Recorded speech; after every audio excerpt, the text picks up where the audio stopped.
Mm. Hello, everybody. Welcome to Asia Society Hong Kong Centre. My name is Joyce. I'm head of gallery and exhibitions here. And it gives me great pleasure today to invite two contemporary artists who are currently featured in our current gallery exhibition, Jacob Cartwright Hi and there. Leung. Hi. Hello, both. Thank you for taking the time to join us. And we are so excited as a team to be able to have this special occasion to chat with you two one-on-one, to be able to share and have a conversation about your artistic practice, your different styles, how you approach what you do, and also all the emotions of coming together to be part of this exhibition. And most importantly, the experience of working together as paired artists in co-creation of sculptures. And for those who are listening in online, thank you very much. Thank you also for your time. For those who have already seen the current exhibition, thank you. And for those who are interested in coming to see the exhibition, we welcome you. The Fusion 2 exhibition here at Asia Society opened in March 2023, and it is still on and will remain open until the exhibition closes towards the end of June 2023. So hurry up if you haven't had the chance. There's still 6 weeks left of the show, and we really look forward to hearing what you think of it. So without further ado, I'm going to hand over to Jacob to show us some slides of what it's like to be a working artist in Italy. Correct, Jacob? I think that's where you are. That's right. So there we go. Nice to see you all. So this is my studio, the inside space in any case. So I have amazing studios I love them. That's more, my studios are more my home than my home is my home. It's where I spend all of my time. And so this is some work I have in there at the moment. This is a fairly current photograph of my studio. But it's like a space that is where my language resides. So Tuscany and Pietrasanta, where I live, it's and where most of the artists from this project are from. It's an incredible location. It's like a mecca for sculptors. So here you can get everything produced. There's all of the right kind of materials and knowledge and beautiful marble, incredible bronze foundries, etc. So it's also a place where a lot of artists come to from around the world. So there's a lot of sharing of ideas and etc. So this project of collaborating with Leung and all the other artists collaborating like this felt like a very natural next step to be taking. In fact, because this where I'm from a community of artists. In my studio, we actually have, it's a shared studio space. So we have 6 main artists here. We all have an internal space and an outdoor space. The outdoor space is where we make all of the ruckus and the noise and the dust, etc. And then the inside space is for the more clean work, like modeling and etc. In fact, if we go to the next photo on the slide, there you go. So that's my outdoor space, and these are some pieces I'm currently working on at the moment. So this piece on the left, for example, it's direct carving. So that means that it's I work without any models and just start directly with the stone and work that way. And I guess this actually comes from, I'm actually a composer and musician, and have been composing for 25 years for film and theater, etc. And I got into music via improvisation, so the improvisation is a big part of my process as a creator. So I really enjoy that part of it, actually, the discovery, the playing, the mistakes that actually are not mistakes because they indicate a direction that you weren't expecting, etc. So this piece on the left here, for example, is very free. It also depends. The tools that I use are really quite important to me as well, because it's like when you start improvising on an instrument, for example, you want to pick up the right instrument for how you're feeling at the time. So for me, it's the same with tools. And like this piece on the left, you see up the top of, there's all the marks, see all the rough marks. That's because it's been sculpted by hand with just a chisel and a hammer, a very rudimentary chisel. And because that's a tool that I often turn to for trying to find the flow state and improvised state. And that actually happened because of a limitation in my studio. I got very good at hand carving because we couldn't actually, we had a period in the last studios I was in where we were banned from making noise and dust because we were quite close to the city center. So for 6 months, I had to not use any power tools. So that actually turned me into quite an adept hand sculptor. So, and that was really wonderful. So sometimes it's interesting how limitations can create new realms of freedom, you know. Definitely. And Jacob, you mentioned, we might have missed that term. Did you mention hand carving as the process by which no prior models are made? Is that so what you call it? It's actually no direct carving, actually. Direct carving. So direct carving, and so that can be with any type of tool, actually. Okay. But I choose often hand carving to get started because it gets me into a flow state. There's much less. Different tools will remove you further and further from the material. Absolutely. So the more complex the tool is, the more removed you get. So it's good to start at least with something very close, which is like a chisel and a hammer. And from there, you can, once you start really feeling the material, it's okay to start moving from that. Well, at least that's how I work. Understood. So these are some of the pieces that I created before they were compiled together, before Leung had a chance to make them the wonderful things they are now. So this is all coming from a bit of a language base. I'm quite broad with my language. It's not like I don't get very streamlined. I actually have quite when I say language, I mean, I guess visual aesthetic. So, but this is definitely one element of my language, my visual aesthetic, which I chose for this project. And it's the one that is probably the more simple, less complex. And I chose that from the beginning with working with this, because I felt as though I didn't want to give too much information, you know, just enough so that it wouldn't be too complicated. But it's been a really interesting process because, I mean, as a musician, I used to improvise in bands, so it's actually a collaborative process. But sculpting is usually a very solitude, and solo. It's a solo show, you know. I mean, so it was. Now that we've seen the actual co-created sculptures in its final form, to kind of reverse and retract and see it as it was when you were working on it, Jacob, is really interesting. So yes. These forms are before the input of a Leung, right? That came the word. Yeah. So, I mean, alone now looking at it, if someone hadn't come see the exhibition at the gallery, they would look quite complete in and of themselves, maybe, but perhaps a little bit lonely now that we know what the what they can become. Creation like. Yeah, absolutely. It's a real treat to be able to see it. And is this quite finished from your perspective, or was this still very much early days of these marble works? Okay, so these photos were taken now. Well, I guess the refined finishing of the piece, they're quite close to finished. But in terms of like composition, I usually add another element anyway. So this felt like it was like halfway.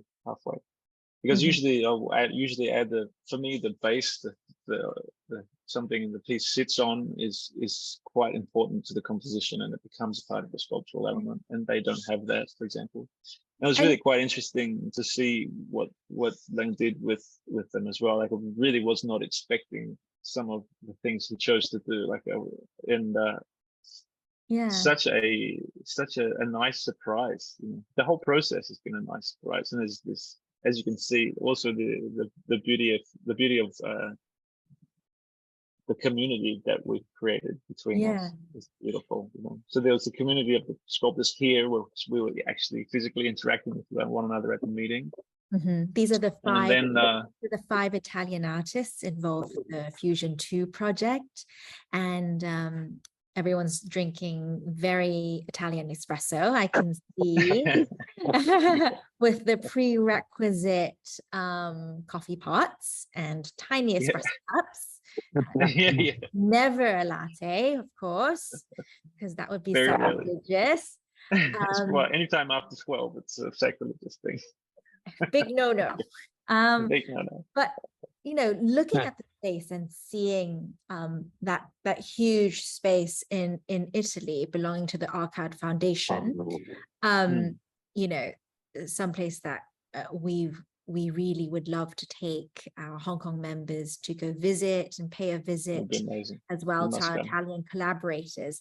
This concept of spatial awareness, and also where you position yourself while you're working creatively. I would love to ask Jacob, you know, you mentioned music being such a key component of what you do. Do you work with music playing in the background, or do you work actually, this is very interesting, because it's when I was composing, I never listened to music, because I didn't want to be didn't want to be too influenced. You know, I want to try to find my own expression and not be too influenced. And now that I'm doing more sculpting than composing, I have to say that I listen to a lot of music. I love it. Sometimes I find myself dancing while I'm sculpting, you know.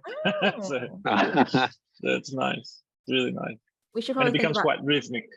Yeah, setting up a live stream of Jacob dancing alone. Solo dancing by Jacob in his studio. No. He's dancing alone, but he's not lonely. Okay. Not nice. lonely. Yeah. Always looking out for Jacob. You know, privacy is important.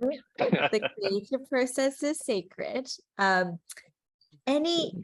listening to a lot of different sorts of music, that's interesting. Any specific playlists you create, or is it you know, just actually Italian I really radio or opera? You know, what no, actually it's quite interesting. What accompanied you from an audio perspective in creating these sculptures we have now in Hong Kong, Jacob? Good question. I wonder what I was listening to at that point. Rewind back in your memory and think about it. It's quite varied. I mean, there's lots of it'd be fun to share the playlist with you guys. Yeah, we would love it. It occasionally goes from like hard rock to, you know, electronic music, then to North Indian ragas. Like it's very wide ranging, and it depends on how I'm feeling or what kind of energy I'm trying to work with at the time. But wow, I certainly have my playlists for sculpting, that's for sure. Yeah, that's really interesting. North Indian ragas. We just had a lovely group of visitors come visit the gallery last night, and actually we had a great conversation about the sitar, the instrument. Beautiful. Yeah. That's definitely something to think about. Spectacular music, really. But then occasionally I need to have really, you know, intense energy pumping music. Yeah. So different to Leung's peaceful surroundings in his real background right now. Yeah, I'd love to know if Leung listens to music. Leung, 你有冇聽音樂啊？有後邊咯，好多啊。唔係而家，你創作嗰陣時啊。No music. No music. Sometimes. Yeah. Sometimes, yeah. Sometimes I don't. Not all the time. Sometimes I need. Not all the time. You're right. Because here is very quiet, and then we have some music. Have to turn the volume very high, and then it's so noisy. Yeah. The noise can get through a long way in this area. Okay. I can't wait. It's a shame we didn't come to your studio. So next time I'm in Hong Kong, I would like to come see. Yeah. Tomorrow. Okay. Tomorrow. Yeah. Okay. Tomorrow. Great. That would be nice. Welcome. Okay. And Yeah. so here we have lovely portraits of yourself, Jacob, and Leung in front of two pieces that are now situated at the Chantal Miller Gallery at ASHK Society. Very iconic sort of window definition there. And this is actually before opening day when we just finished installing, I remember. So Yes. both of you looking very cool. Yeah, it was very nice to here we are. Here we are. So this is great. This is what really made everything so it was like the cherry on top was when we all got together for the first time, and it was beautiful how we all just had a really great time together. I really enjoy every single person in this group. See, this is a thing that we as artists sometimes miss out on. There's these opportunities to be together like that, because we can be quite solitude, we get into our own minds and our own little worlds. But I think this is very important. What happened here? I think this is something that it kind of it creates an energy, I think, that will live on, which will create better things in the future. And certainly real cultural exchange, and of course the real gastronomic delights of Hong Kong. I can see in the top right hand corner, Jacob, you are looking very fueled up there. And us all together in the bottom left corner looking much more demure, having just met the press. Wow, yeah. But here's more sculpture. So this is I really enjoyed. So this is the piece, the very first piece I received. So I received the wood piece from them. This is the very first thing I had to work on as a response, and I really, really enjoyed it. It was one of at the beginning, I was a little bit uptight and tense and worried that I wasn't going to do the right thing, and all this. But then I started to play, and I decided not to. I didn't feel as though there was something that had to be attached to, but it was like a reflection. So, and it reminded me of a series of work that I've done called The Space Between Us. And that's in fact what we call the sculpture, is the space between us, which is about the negative space between two people, and the relationship that creates. So it's as though the space between becomes a third sculptural element that's which is important. And that's an important part of sculpture, and in my opinion, and about relationships. And so it felt like a really apt piece to begin with, because it was an exploration of another artist. So the great thing about it also, I felt, between Leung and I, is that we didn't communicate verbally at all. I think maybe we had a few texts during the entire process. And I thought, for me, I really liked that, because it was like this, I had to listen very carefully and be very aware of what was coming through the sculpture, the art. I didn't need to hear concepts or explanations. And I think that made my reaction an honest one, completely honest to what I was hearing or listening to or seeing in his work.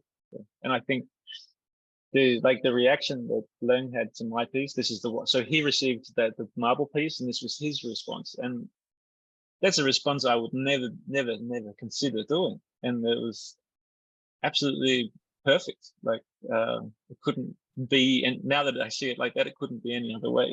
So it's been really interesting letting go of my art and letting it be just creative expression, and so there is no ownership.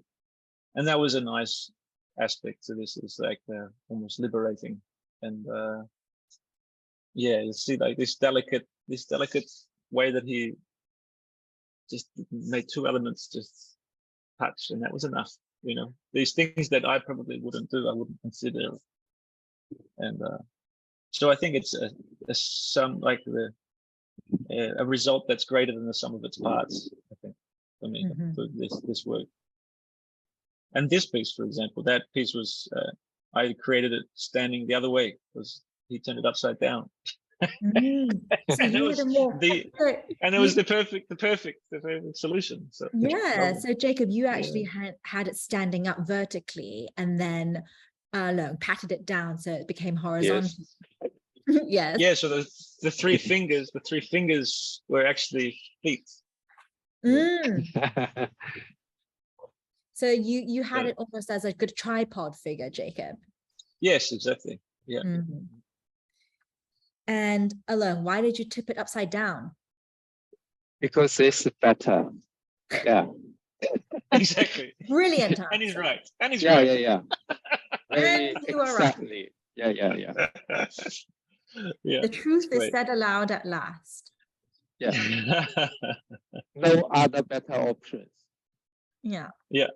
And look at this. This was beautiful too. This piece was I had thought it was the other way around as well. Like, so I think in the photos at the beginning you see it the other way, and he's flipped it around. So it's wonderful. So he's really approached it from a free headspace. And look at that. It's a beautiful resolution. Really, really beautiful.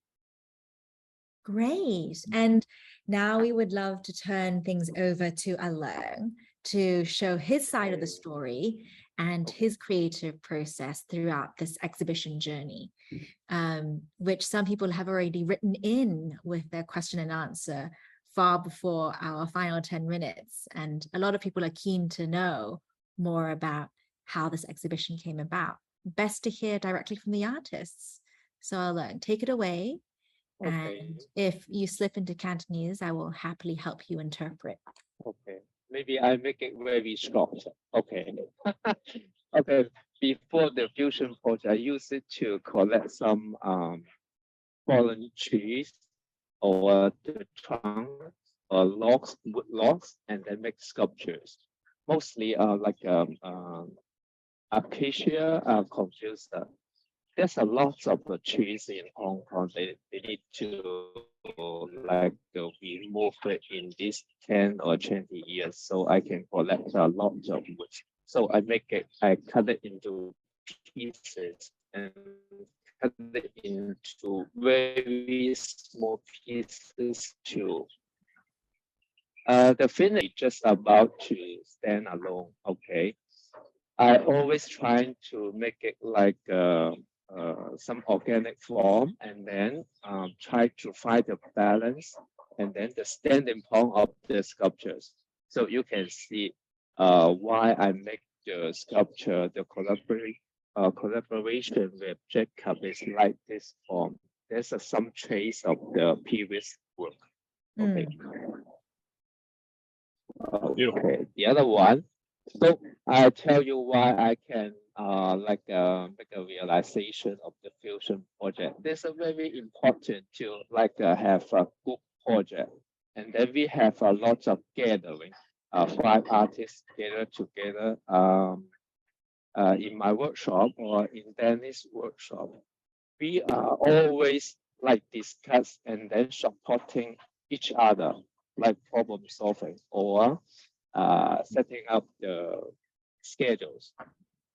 This one this picture have started Fusion Project 1, and then we because of the sculpture work about the wood carving. This is very physical work, and then we have to take a break. So we have a lot of breaks, okay, and then we have a lot of discussion, and then sharing, and then a lot of things, okay. This is very important, especially in the pandemic time. Everywhere was closed. What we are discussing, this is very crucial one, is about the schedule. I love When this. we look back, this is 2 years. That's when we are going for Fusion 1 or Fusion 2. Every time we are very pushing to the schedule. Yeah.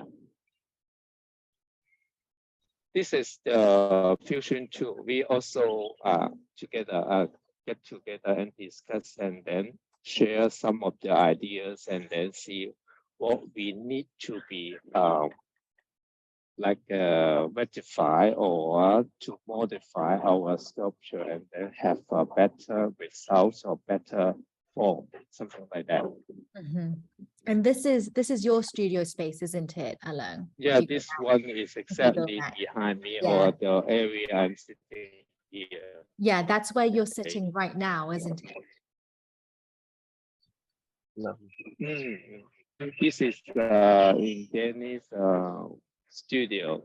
When we are doing the final stage or touch-up works, because all of the stones are stored in Danny's studio. This is much better interior space, and then have very nice tools and working tables over there. So because in my studio or working space, I can call my space like a working space, not a studio. So when it like right now here outside is like very cloudy. So when it have a very heavy rain, we have to stop working and then maybe like find a shelter to go inside my working like containers. It's not as good as like a building. This is not a permanent building, just a shelter or working space here. It's a very important in the process. We have a lot of gathering and discussion and supporting each other. For the collaboration with Jacob, it's a very important to work alone. Not also, I'm not lonely too. Okay, but the environment is very enjoyable here. So I always come back to my working space to enjoy the benefits of being here. Like have the very good food, very good air and sunshine, and everything here. It's so nice. Beautiful. I started the first piece of first sculpture with previous work, my broken work. So I started with previous work and then we touch it, we carve it, and then have the first set of the combination with Jacob. This is the first piece. And then the fusion 2. This is also fusion 1. Fusion 1, Jacob sent me the very fat small piece like a single cell amoeba. Is it? It's a single cell amoeba. Very technical. Okay. Single cell amoeba. Well, yeah, that's what I called it in the okay. end. I think it was the amoeba or something. Okay, I start like doing some drawings and then find different shapes and different sizes of wood, and then try to cut different forms of the sculpture, and then try to like make a combination or have to like to sit down and then take a lot of time. I think like 1 or 2 weeks to doing the sketch or try out try and error maybe. Okay, yeah. Each time I will make a few pieces, possible pieces, and then try to figure out which is the final one. Okay. Yeah. This is the way. In that, okay. that picture on the right, if you go back. If you go this back. one? No, if you go back, yes. Are you holding very thin wooden pieces, or is that cardboard dummies that you've cut out just to pretend? It's not the cardboard. This is solid wood. I cut it into pieces. Just try. Is it good to like to mix it with like this shape or this way? I tried getting the direction. Yeah, that's very interesting. Yeah, because they're very thinly sliced. I have a lot of slice or cutting the wood like a slabs too. Okay.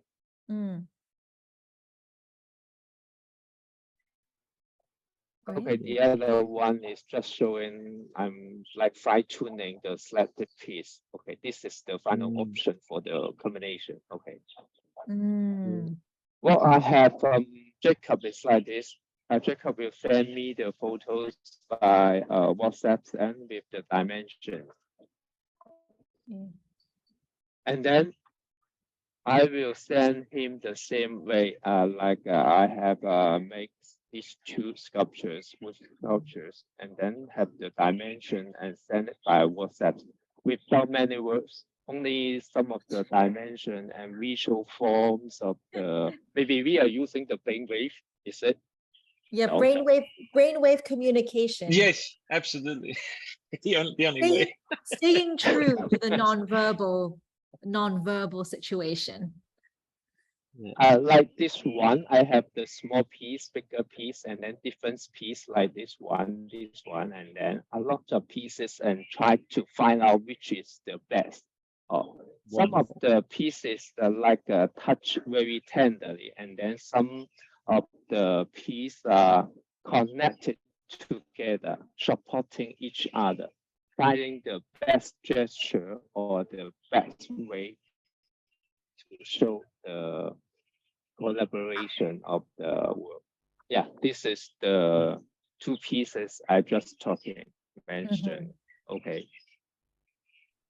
Yeah, this is all. Okay. Thank you. Beautiful. Beautiful. Wow. Nice seeing you. Seeing what your work. Yeah, if you stop sharing, then you can get back to our normal screen. It's really nice to see your process, which I had not seen, you know. So it's very nice to see. It makes me want to do it again. See. Okay. Yeah, for the collaboration, you don't need to see the process. Okay. No. Yeah. But it's nice to see. It makes me want to do it again. It's good to share. Yeah. It's almost nice to relive the process, because as we know, this exhibition has really been 2 years in the planning, involving artists from 2 different locations, Hong Kong and Italy. And, you know, Jacob, for those who don't know you, you're not Italian per se, even though it is your adopted home.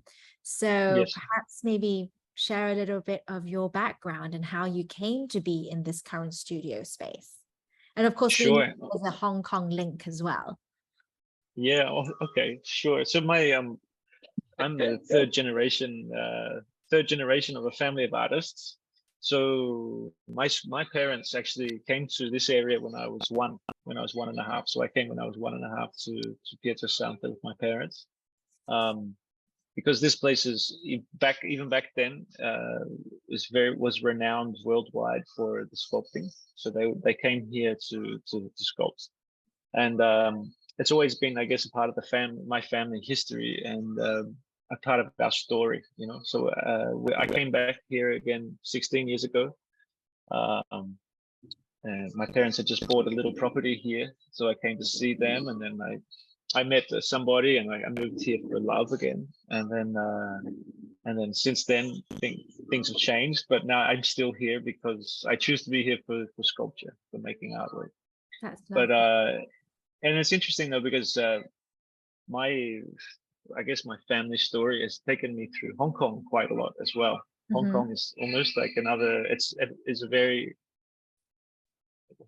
has an important place in my heart, Hong Kong.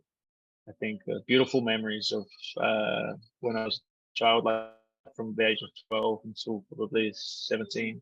My parents would come regularly to Hong Kong because they have galleries and art consultants here, and they did a lot of work in Hong Kong. So I was often there. And then because I'm actually from Australia, I would fly through Hong Kong to come to Italy or to come to Europe. So yeah, Italy's it's one of my favorite places in the world. That's wonderful. And like each location has no doubt informed the sort of creative things that you do. And and Leung, so thank you for that. How did you come into doing what you do? How did sculpture first touch you? I mean, you know, when I visited you at your current studio, I honestly thought you would be the perfect, you know, full-time farmer. You're so good with the earth and the land and with your hands, and you are so ingenious and so resourceful in wood collection throughout the years, but especially during the recent Typhoon 10 in Hong Kong, where a lot of the collected wood on the roadside, we were able to use and repurpose for artwork used in this particular exhibition. But really, how did you, leave the farm and come to someplace like art school? How did that journey happen for you? Oh, because I just moved in this the organic farm, this working space 5 years ago. Before, I also set up my studio in an industrial area, because in a building, when you're cutting woods and then sanding woods, a lot of dust and a lot of noise, and then you produce quite a lot of wood chips and then dust. You cannot use, you just throw away. So in by chance, maybe my brother 5 or 6 years ago, he moved in this organic farm, start farming. And then I asked him for some space so I can move in also. So I moved in and then start enjoying the best food here. Okay, the space, and then a lot of things here. I'm an observer of the farming, not actually doing the farming. So I'm the advantage taker. Okay. That's good to clarify, Leung. You are not an farmer. But you merely I use know farm how space. to do, and then classify different kinds of farming technique, and then which product is good. Okay, I can taste it. Okay. Can you? That's amazing. And I think one of the most pressing questions that the audience would like to know is, given our fusion project here at Asia Society is involving, a total of 10 artists, and each of you paired up with one other person. The burning question is, why did you two choose each other? Jacob, would you like to start first? Well, I can't even remember, because we here in Italy, we had a process. We had a process where you had to choose the first person you like, the second person you like, third person, fourth, fifth. So like preference, and then they mixed it and found the one, because some people were maybe choosing the same people, So there's only one way it could fit. So, but I can't actually remember who was my preference, and I'm not sure if it. I don't think it's really important. Yeah. For the record, we will say Leung was your first choice. Yes, really? Yes, definitely. Wow. I have no That's idea. Great. Okay. I can't remember. Revisionist history. But everybody in this exhibition, I think they're all very good artists. So whether I was with Leung or anybody, I'm sure it would have been great. But I'm super happy to have been working with Leung. I hope we can continue, actually, Leung. I mean, we've had a really good, a very good response. Yeah, good rapport and a good response from the public. So people love what comes from our collaboration. So this is a great thing too. So I think I have a pen. If I cannot finish my work, I will ask Jacob to help me finish it next time. when we're too busy. When I have no idea and then I cannot move forward, and then I will call you. Okay. Send you pictures and dimensions. Okay. Yeah, just putting it out there. So you two have both become each other's idea generators. Yes. Yeah, could be. It's almost like we're a third artist now. Yeah. So you can be called Cartwright. I like that. But like, you didn't actually answer it directly. What do you remember from the early days? Did you single out Jacob as your artistic partner? Did you know it was going to work out so well? We don't know. I don't remember, because we just fill up the form. We don't know each other before. correct? I mean, Both strangers. all the artists in except the 5 artists in Hong Kong, we know each other. We don't know any of the Italian side artists, so we just put in like something like by chance. So I don't remember exactly. I have read everybody's artist statement about the artwork, and then maybe I have a tendency to choose very simple form sculpture. Okay. Yeah. Yeah, me So too. maybe I think probably same thing. yeah, that's definitely an underlying theme that both of you, as Leung so beautifully and succinctly put it, you both are drawn to simple forms. Simple not in terms of easy, but simple in terms of clean lines, which I think is really evident in all 6 sculptures that you have created for this show.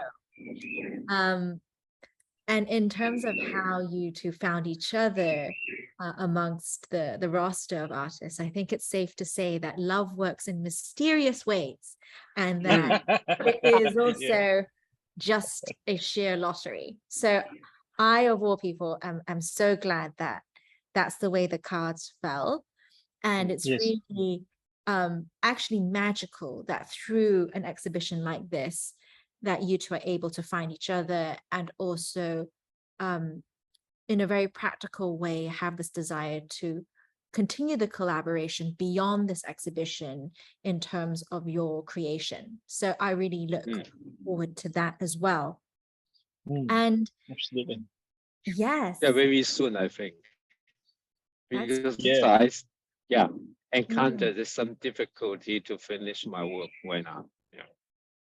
And you know, this exhibition, using the 2 materials that we did, marble and sculpture, it just so happens that marble is the material of choice for you, Jacob, and wood is the material of choice for you alone. But in the future, would you both consider branching out into different materials? Yeah, I want to try.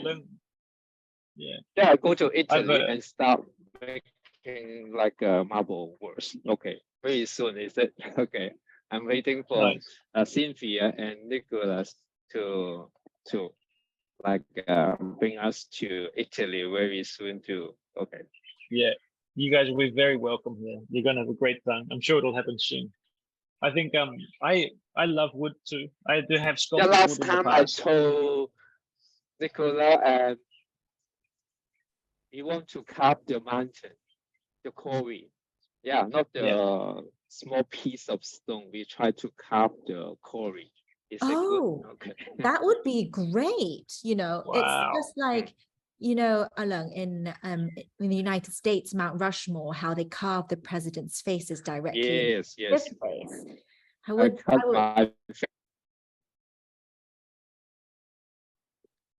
Leung, we missed what you said. Could you say that again? Oh, and the man has disappeared. Let's wait for Leung to come back. Sorry. All right, you're back. We can hear you. We can hear you. Oh, well, now we can see you as well. Some technical problems. Good thing we had that backup screen, because it turned out useful. So we were saying, yes, carving directly into the quarry face. That's a very interesting idea. I hope that can happen someday. If not presidential faces, then something perhaps more exciting. More exciting than presidential faces. Simple lines, remember, simple lines. Yeah. Now I would actually like to turn towards the questions from the audience, which are very stimulating and definitely proves that they have been listening to this conversation. And the first question I'd like to raise is directed at Leung. So this is from an anonymous attendee online, and this person would like to know, do you think your sculptures would be of the same scale and quality if you both worked in a small studio as opposed to a big farm?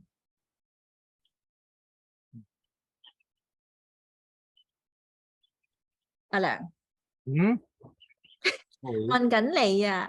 係，sorry， OK， 條問題係問 sorry，你嘅，咁就有一位即係無名氏啦，就喺線上問緊你，你覺得今次嘅作品呢，如果你係被逼喺一間細啲嘅 studio，即係有限空間去創作呢，會唔會有影響到你今次最終嘅作品呢？因為呢個人知道你而家即係個背景啦，即係有一個戶外空間 ，a big farm space. So would your sculptures and quality of the sculptures be different if you had a smaller studio space? I guess not. Yeah, no difference. And why is that? And similarly for you, Jacob, you mentioned being banned from noise and dust when you were in the city center and now moving out to this larger studio space with an outdoor space. You know, how has that impacted the scale of your actual creations? I think the scale is, I mean, of course, there are certain limitations to this, but I mean, there's a certain dimension that I am comfortable working with in any case, which probably wouldn't go much larger unless I really had a massive, like a very big upgrade in studio, which would mean, you know, huge lifting equipment and things like that, because there's a limit to how much you can handle as a single person blocks of marble, you know, unless you have massive cranes and things like that. But I think the quality,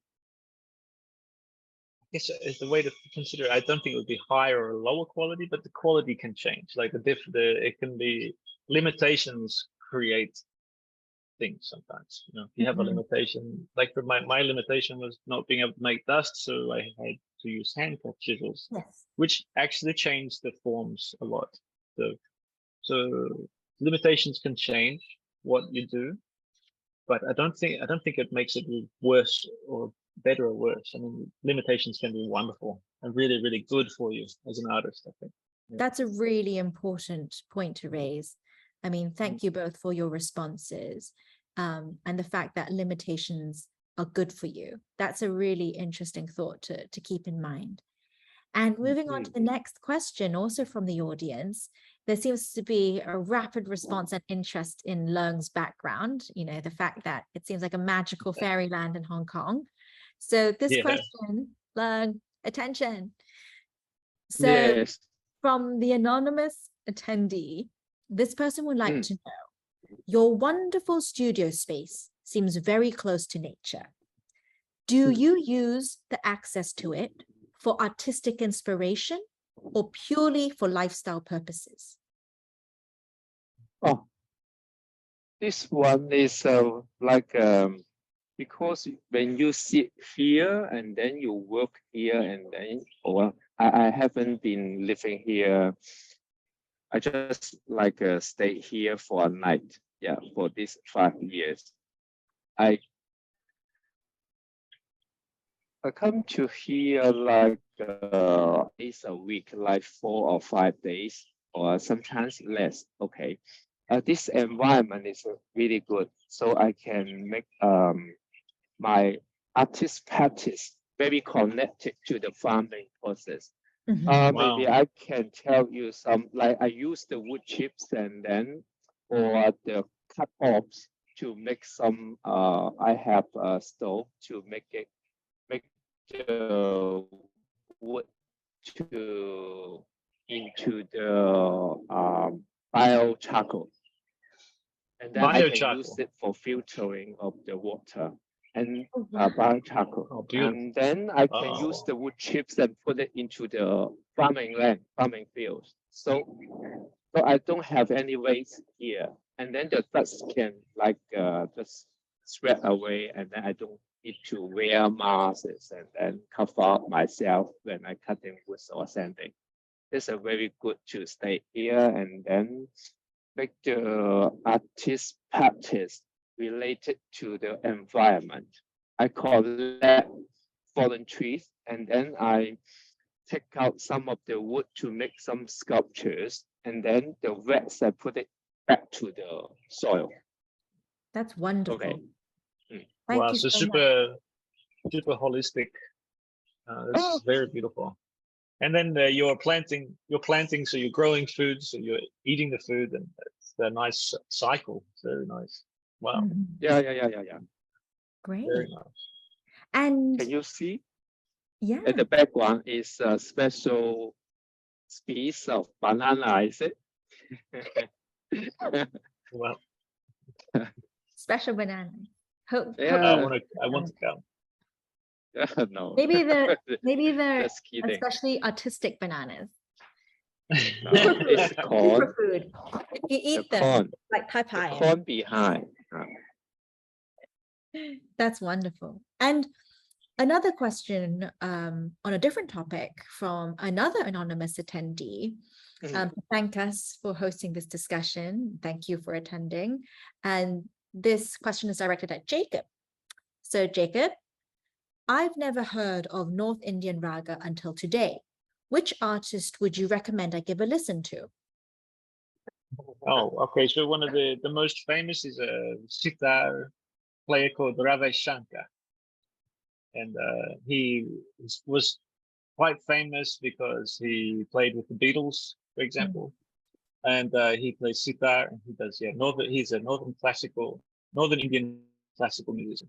And if you start, I think if you start there, you find beautiful things. And ragas, it's like it's a very specific it's a very specific kind of music, and it's usually played with a sitar, but also flute ragas are very beautiful and very relaxing. Flute raga.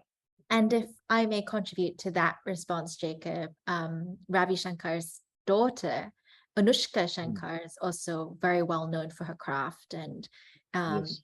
and she had that musical inheritance from her father. So she's Yeah. worth a listen to as well. And she's an Absolutely. active performer. Yeah, Wow. lovely. And there are people who are curious to know. Of course, we've covered how you both found each other and decided to pair up as co-artistic collaborators. But we're wondering whether there were any tensions between you two during this 2-year process. Not for me. No. No. Was I annoying, Leung? Maybe sometimes I was slow to respond, sending an image or something. I think I was a bit naughty sometimes. Actually, we don't need a lot of response. Okay, that's fine. Yeah. That's wonderful to hear. Yeah. We were just communicating through that mostly. Yeah. This is a very honest response. We only have a few WhatsApp message, very short one. That's it. Yeah. Okay. Yep. Yeah. Basically visual. Yeah. Yeah. Exactly. We have We'll to imagine, use the brainwave, and then maybe the instant. Okay. Yeah. Exactly. Yeah, we were tapping into the same creative frequency. Yeah. Ether. Yeah. The frequency is Yeah. very important. Yeah. Very important. We are tuned in to the same frequency, so we can, get each other. Okay. Exactly. So we also expected the unexpected. So that's fine. That's so lovely. Exactly. I like that. Yeah.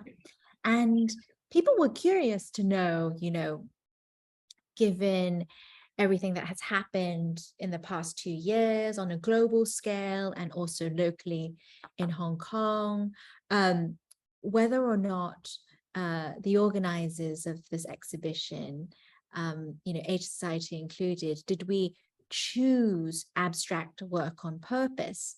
And you guys are, of course, involved in the process. And if I could respond to that, is no, we did not make any purposeful selections based on abstraction. In fact, there were some pieces created by Flavia and Lorenzo that are very figurative. You can see a human face, you can see a childlike female figure. The only purpose and criteria of selection for this particular exhibition is to allow free flow state materialize. And I use this term because Nice. Jacob mentioned it earlier, is to give agency and license to each artist and each co-creation to come to fruition naturally. You know, there was like a natural organic endpoint to when each pair of artists felt that the work was finished. And from a curatorial standpoint, we were very keen to respect that. So if many of the works in this exhibition happen to be abstract works, that was by chance and perhaps more indicative of the feelings and the expression of each artist over that period of time. So I hope that pays homage to the artists, both Jacob and Leung here. You can attest to what I've just said.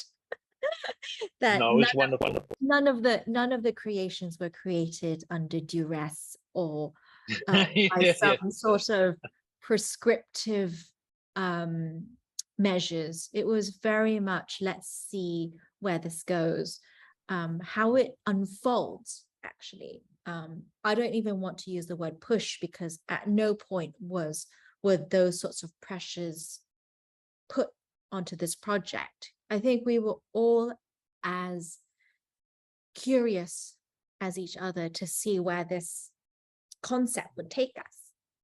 It's kind of improvisational almost. It's just really come up with powerful outcomes, improvisation. So that was pretty amazing. Yeah. It was great working with you guys. Thanks, Jacob. Maybe we can work on our Hong Kong karaoke list now that we know that they're in Okay. You know, Italians like the karaoke too. It's gonna be fun. Oh, we don't know the biggest hits, so we're going to have to practice that and see whether or not we can maybe have recordings of you guys singing to play in the gallery. Wonderful, lovely. A background Sounds accompaniment. very contemporary. Awesome. Definitely unique. And so finally, you know, as we come towards the end of our conversation today and this sort of 1 hour wrap up, I would love to end on how you both find your flow state when you're creating. When do you know you're in it? And how fast do you work when you're really in that rhythm? Would you like to start, Leung? Maybe you first. I'm empty. Okay. I sometimes really depends on the weather. Is it just too hot? I don't work. Okay, maybe I feel like stop working too much. If the weather is very nice, like cool today, it's not too hot, I can stay in my working space, work for a long time. So the flow is like a little bit have some impact from the environment, is it? And then also I'm always happy. So because of the energy of different weather, I have to take care of the space too. If it rains a lot, so it's so wet, and then I cannot use up the power tools. I have to switch to the battery power tools or hand tools. Yeah, different for with different weather. Okay. And then the mood is always very delight and happy here. Okay. Thank you, Leung. So it's working with nature and working with the energies you have around you and adapting and not going against the current, really. And I Jacob? cannot against it. Okay. Yeah. You cannot. That's really lovely. There's something for me to consider, because it's the flow state for me is one of the main reasons I think why I am a sculptor or an artist in general, is that the place that we can sometimes get to. I think there's different levels of flow state. I mean, I feel like the whole creative process is a flow state, but then there's points or times when it's like, at least for me, that they're more magical than others, and they can, when I'm in that space, like the apex of the feeling of flow, you know, when it's really, really powerful. It may only happen once for 5 minutes in an entire sculpture, but it's that moment is so special that it feels as though you're in completely in touch with everything, and that you're just like a conduit for the expression of the universe or something. And it's a very it's a magical moment, and I've almost lived for it, and I would love to know how to get there more often. That's something that it doesn't seem, at least to me, as though there's some equation for that to happen. But actually, after listening to what Leung just said, maybe it's got to do with nature and flow and being in rhythm and listening to the environment. Maybe that's something for me to consider more of. So thank you for that. I'll think about that a little bit. Okay. Yeah, that's good. Well, Just share it. Okay. yeah. Yeah. Thank you both so much for sharing with us your magical moments, and for your time today as well. It's been brilliant hearing straight from the artists, from you guys, how it was to participate and to create as part of this exhibition. And we are very grateful that all these elements came together, and that we kind of share this space and this time in this sphere, to be able to showcase your co-creations and your beautiful sculptures here at Asia Society. And our only wish from the curatorial team is that more people will be able to see it and appreciate it for what it is. So thank you both, and hope to see you soon in Hong Kong. Thank you so much. Thank Oh, you. thank you. Thank you. Thank you. It's Thank been you, such a pleasure. everybody. Okay.